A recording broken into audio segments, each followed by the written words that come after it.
Hello ladies and gentlemen, welcome back to another video. In this video we'll be testing out the BMW S1000RR Touring Car Edition. I haven't used a motorcycle in a touring car event, so I am pretty excited to use this. Before we get into anything, if you are new, make sure you do subscribe and like the video if you do enjoy it as well. And let's get into it, I guess. So first things first, obviously the customization. We have the colours you can change and the livery as well, and there's no visual parts on this vehicle because most motorcycles don't have customization on them anyway, so that makes sense. But I'm pretty sure most touring car vehicles also don't have visual parts on them as well, which makes sense. So the customization section of this video was pretty quick. So the only things you can change are the color, delivery and the vanity items when it comes to customization. Let's get into the performance parts real quick. Obviously it does go up to a 320, which is the max perf level for a touring car vehicle, and this base vehicle is 240, which isn't too bad. It's about 80 less than the top perf, and the top speed is around 124 miles per hour, and the horsepower is 199. So definitely some of the slowest stats we've had on a vehicle that we've tested so far. But I'm quite excited to use a motorcycle. Obviously I've tested out the Panigale R, the street racing version of it, and that was pretty good.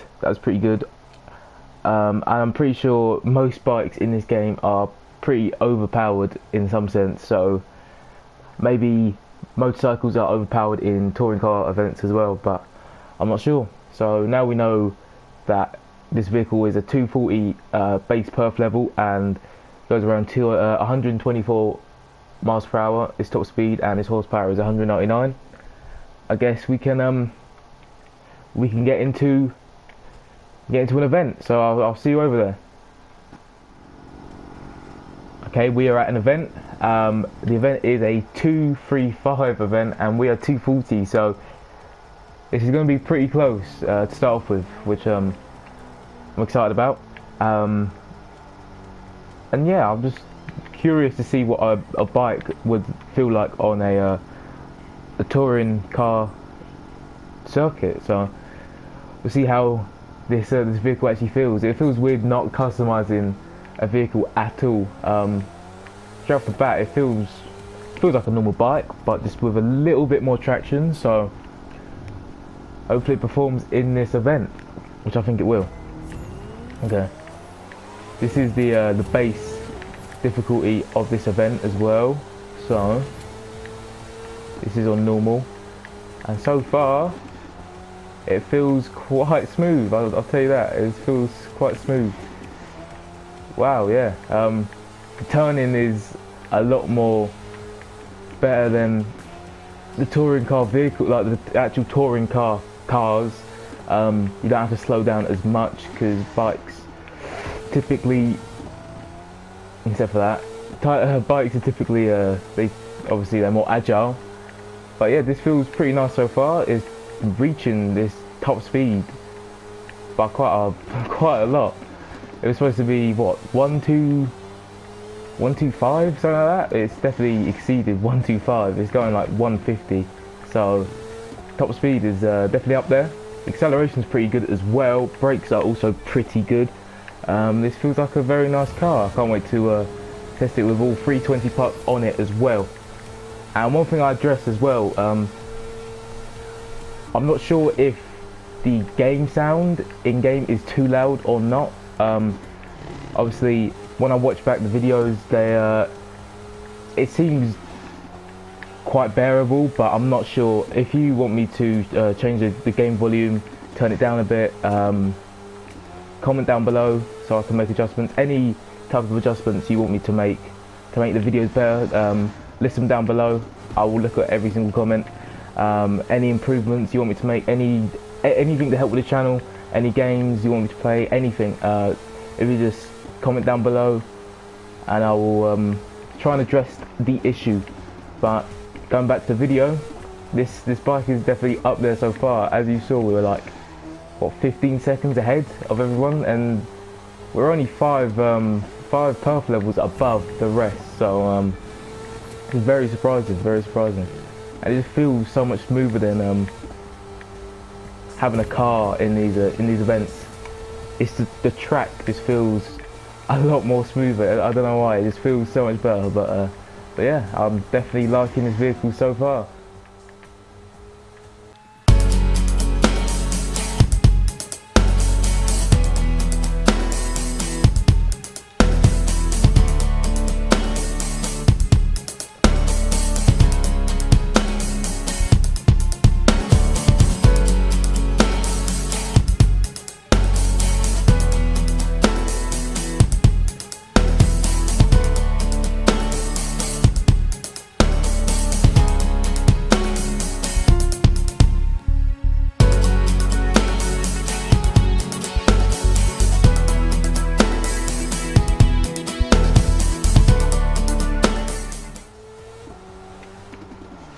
Okay, as you just saw, we did finish first, obviously.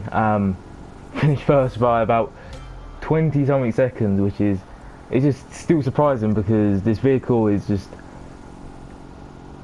his base level is just 10 times better than a 235 difficulty race, which yeah, I find incredible. Yeah, this bike is definitely up there in some of the vehicles I've used in touring car events. I like it very much so far, and the price, I couldn't actually find a price because I remember getting this vehicle with a bundle, so I can't remember exactly how much this vehicle actually is. I've looked around, it just comes up with the street racing price of this vehicle, so I'm not sure exactly how much this vehicle is, but if I do know, I will definitely pin it in the comments down below.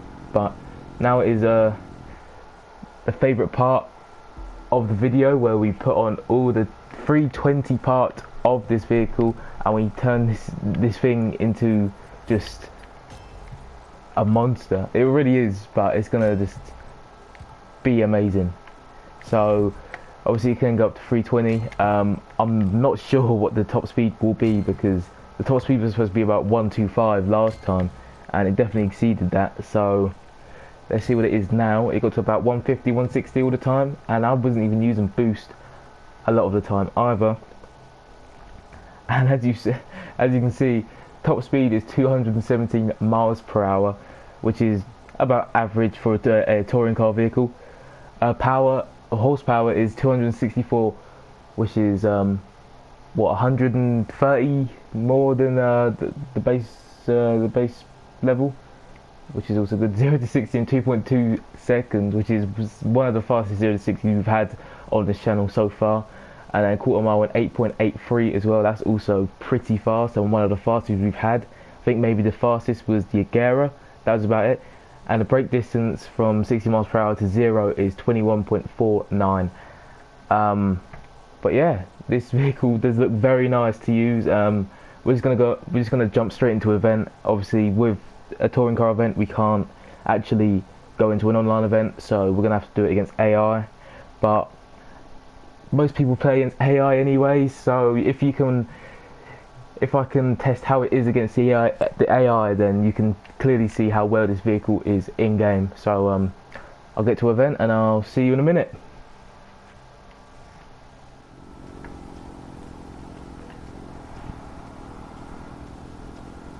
Okay, we are at an event that I actually haven't completed yet on Ace, so there could be a reason why I haven't completed this event on Ace yet, but we'll give it a shot. Hopefully this vehicle can impress us even more, because the first impressions of this vehicle must get. That's how confident I am with this vehicle. First impressions, very good. Let's see what this vehicle is like with top parts on. Let's have a look. Okay. Obviously, we are up against other 320 vehicles as well. And as you can see, us taking that corner, we just didn't lose any speed whatsoever. Them cars were losing quite a bit of speed, but we were just staying at 188. This is definitely an advantage bikes have over cars. They can just turn, and they won't lose much speed, whereas cars, they need to brake more. They're not obviously as agile, but as you can see, we are flying ahead in this vehicle. This is a very quick bike as well, probably one of the quickest in the game, I believe. I know the street version is anyway, but yeah, I'm getting good vibes from this vehicle. I feel very confident with it actually. Wow, it's just, oh, that turn was not good. That turn was not good. I definitely underestimated that turn. But as you can see, we are just still ahead, which is crazy. If we were in an actual car right now, then we would definitely like be second, third. But yeah, this bike is very nice. I'm not sure how many vehicles we're on now. I'm not sure how many vehicles I've actually tested. Must be a fair few, like 15, 20. I'm not sure. Obviously, I do want to test out every single vehicle in the game, in the Crew 2. Maybe even test out every vehicle in other racing games like Need for Speed Heat. There's not many other good racing games out at the moment, to be honest. So these are like the only ones I can play. Maybe I could test out a few vehicles in GTA, but everybody knows the vehicles in GTA. Everybody knows exactly how they work. Everyone knows the Zentornos, the T20s. Everyone knows them, don't they? So there's no point in me testing them. But yeah, we're 10 seconds ahead, which is insane. So yeah, if you want me to obviously test out vehicles on another game, please comment down below. Whew, that turn always gets me, man. That turn always gets me. But we're almost coming to the end. It's been a pretty good episode. I've got nothing bad to say about this vehicle really. Maybe the braking at sometimes at really sharp corners could be improved. Obviously the customization isn't there compared to other touring car vehicles and other vehicles in general. But the performance is top tier. Like I said, the only thing that could maybe be improved a little bit is the braking on some sharp turns. But apart from that, top tier vehicle. One of the best I've used in a touring car event, and one of the best bikes I've used in this game. I didn't really use this bike before this episode, so gave me, you know, a proper good first impression, including all them factors I just said. My verdict on the vehicle itself, I would give this vehicle a 9.2. A 9.2. I would have obviously given it higher because it feels like one of the best bikes in the game, but obviously the customization does let it down. I know most vehicles don't have customization, but most bikes don't have customization, but some still do. The customization element would still be nice, and I know most touring car vehicles don't have any customization, which Ubisoft should really improve. And the braking is the only thing that could be a little bit better, but apart from that, top tier vehicle, and I would highly recommend you get this vehicle. As I said again, if I do find out the price, it will be the top comment in the comments, so you can buy it yourself. But yeah, hope you guys enjoyed this video. If you did, make sure you like and subscribe if you are new, and I'll be back probably tomorrow for another video. So yeah, peace.